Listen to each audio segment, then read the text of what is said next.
Sean McInnes here and Randolph Ramsey, and we have just witnessed the magic of Far Cry 3, courtesy of the Ubisoft press conference. It was good. It was very good. It certainly started off interestingly. Yeah. What were your impressions of the creepy tribal dry humping? Yeah, look, I thought the boobs was a boobs? really good hook, right? Yeah. Obviously, the audience loves the boobs. Uh-huh.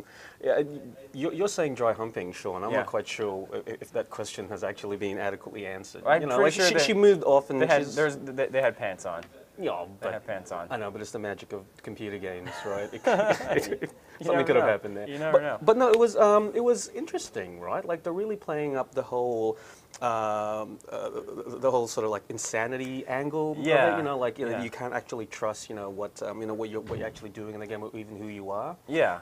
By the end of it. So. Yeah, absolutely, and that's sort of the sense that I've gotten as I've seen this game. It's like the island. The longer you're on that island, the more it sort of like sinks its hooks into you and sort of like digs into your brain. And so like it seems like the further you get into the game, the more you sort of question what's real and what's not, and sort of your grasp on sanity. What I really liked about it was, even though it was semi-open world, it still felt really claustrophobic with all the the weird psychological effects that were happening. Like for example, when you walk in, when you first walked into that house and all the connected TV screens for some reason. I don't know why they have those there.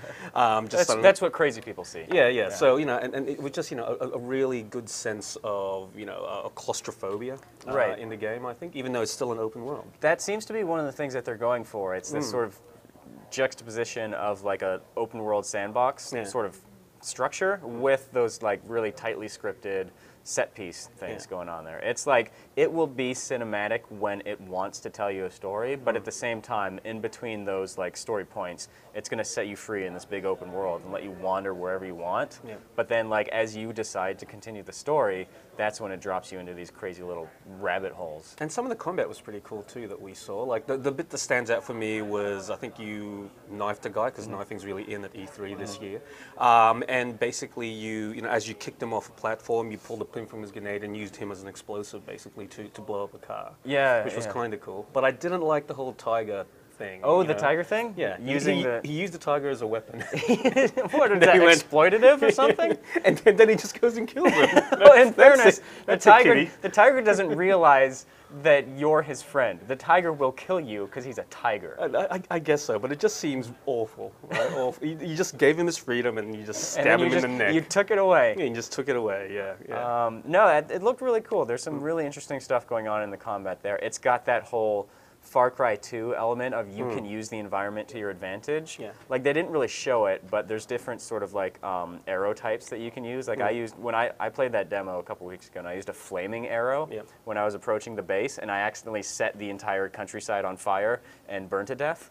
So that's a thing you can do. So you know this game a lot better than I do. So from what you saw today, like, did it give you any more hints about how the actual story will develop in this game? It's weird because it's got that whole sort of the sort of unreliable narrator thing going on there, where you can't really tell what's happening because you get stabbed right there, but you know that's not when your character dies because there's more game left. Yeah. So that was like a massive spoiler. So it's almost like the more I see of this game, the more I'm like, what the hell is even going on? Yeah. That's the sort of storytelling it's got. Yeah, and in a world of the sort of beige shooters that we've been seeing a lot of in E3, this is really refreshing, right? Like it's still refreshing if you like to kill tigers. Yeah, yeah. With knives. With knives and guns. And boobs. And boobs. And dry humping.